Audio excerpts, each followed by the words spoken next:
सारे आईएसओ के previous standards साथ कैसे काम करते हैं। हम अलग अलग स्टैंडर्ड्स के बारे में पहले वीडियोस में बात कर चुके हैं। आज हम एक छोटी सी समरी बना रहे हैं, उनको एक साथ डिस्कस करेंगे। मेरे यूट्यूब चैनल में आपका स्वागत है। इस पे आप लगातार डेटा प्रिवेसी, डेटा गवर्नेंस, ए गवर्नेंस पे कंटेंट देखते आए हैं और आज हम बात करने वाले हैं आईएसओ स्टैंडर्ड्स जो प्रिवेसी में कहीं ना कहीं रिलेटेड है। जब सारी दुनिया ने अपने अपने देश में प्रिवेसी नॉर्म्स नहीं बनाए थे तो आईएसओ के प्रिवेसी नॉर्म्स अवेलेबल थे लोगों की रेफरेंस के लिए। प्रिवेसी एक जर्नी है, प्रिवेसी एक वन स्टॉप।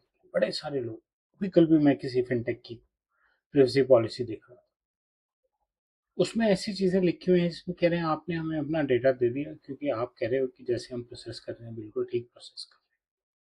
नहीं, ये प्रिवेसी नॉर्म नहीं है। उन्होंने मुझसे ये भी सवाल किया कि ये आपने डॉक्यूमेंट दिया असेसमेंट के लिए, प्रिवेसी नोटिस क्या होता है? बहुत कुछ, बहुत आसान भी है, ऐसा नहीं है कि बहुत मुश्किल है, लेकिन प्रिंसिपल्स हैं जो आपको अडॉप्ट करने पड़ेंगे। आपकी डेटा मैनेजमेंट टेक्निक्स इंप्रूव होंगी, आप ही का फायदा होगा। आप प्रिंसिपल्स अडॉप्ट कीजिए, गवर्नेंस आपको दिशा दिखाएगी।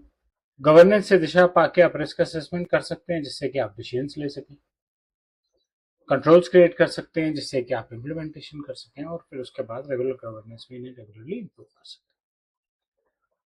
फाउंडेशन आईएसओ में प्रिवेसी प्रिंसिपल्स हैं, हमने बात की। आईएसओ में प्रिवेसी प्रिंसिपल्स हैं, इस बारे में चर्चा कर चुके हैं।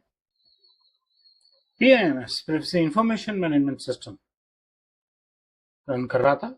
डेटा गवर्नेंस आईएसओ 27701 और 38505 में कवर हो रहे थे। और इम्पैक्ट असेसमेंट, यानी कि आप रिस्क असेस कर रहे हैं प्रिवेसी इम्पैक्ट असेसमेंट से। आप प्रोडक्ट्स को रिस्पॉन्सिबली क्रिएट कर रहे हैं, प्रिवेसी बाय डिजाइन के कंसेप्ट डाल रहे हैं कि जो काम हम जब जैसे करेंगे उस काम में प्रिवेसी के नॉर्म्स ऑलरेडी इंक्लूडेड हैं, हमें अलग से बाद में ध्यान रखने की जरूरत नहीं है। और हर एक चीज का एविडेंस रखेंगे, खास करके कंसेंट का रिकॉर्ड होना बहुत जरूरी है। और ये सारी चीजें मिला के आप अकाउंटेबिलिटी को सपोर्ट करते हैं। डेटा प्रोटेक्ट करने के लिए हमने डेटा डी आइडेंटिफाई करने के लिए टेक्निक्स यूज की थी, सुडोनिमाइजेशन, एनोनिमाइजेशन, आईएसओ 20889। इन टेक्निक से आप डेटा का कंटेक्स्ट चेंज कर सकते हैं। यहां से सुडोनिमाइज है कि डेटा जाएगा डेस्टिनेशन पे, आप उसको डी आइडेंटिफाई कर सकते हैं, लेकिन बीच में अगर ब्रीच होगा या ब्रेक होगा या कोई स्टील कर लेगा, हैक कर लेगा, तो वो उस डेटा को रीड नहीं कर पाएगा।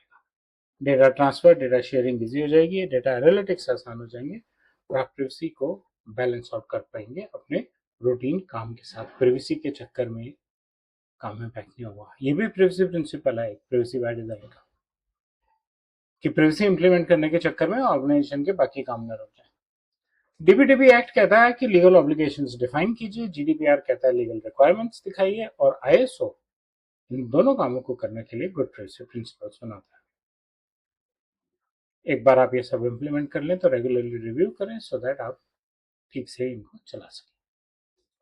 मुख्य बात है, प्रिवेसी एक जर्नी है, जैसा मैंने पहले भी कहा था। ये वन टाइम बात नहीं है, ये एक डॉक्यूमेंट कन्वर्ट करना।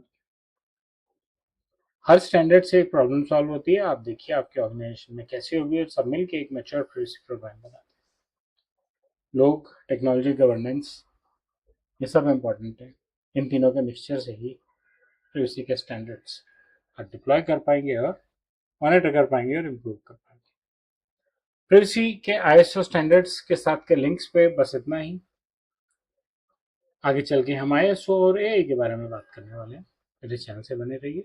अगर आप अपनी ऑर्गेनाइजेशन में privacy governance, privacy norms apply करना चाहते हैं, मेरी इन्फॉर्मेशन जो है वो यूट्यूब इसके वीडियो के डिस्क्रिप्शन में दी हुई है। और अगर आपको वीडियो अच्छा लगा तो बेल और लाइक आइकन दबाएं और मेरे चैनल से सब्सक्राइब करें। अपना फीडबैक कमेंट सेक्शन में जरूर शेयर करें। धन्यवाद।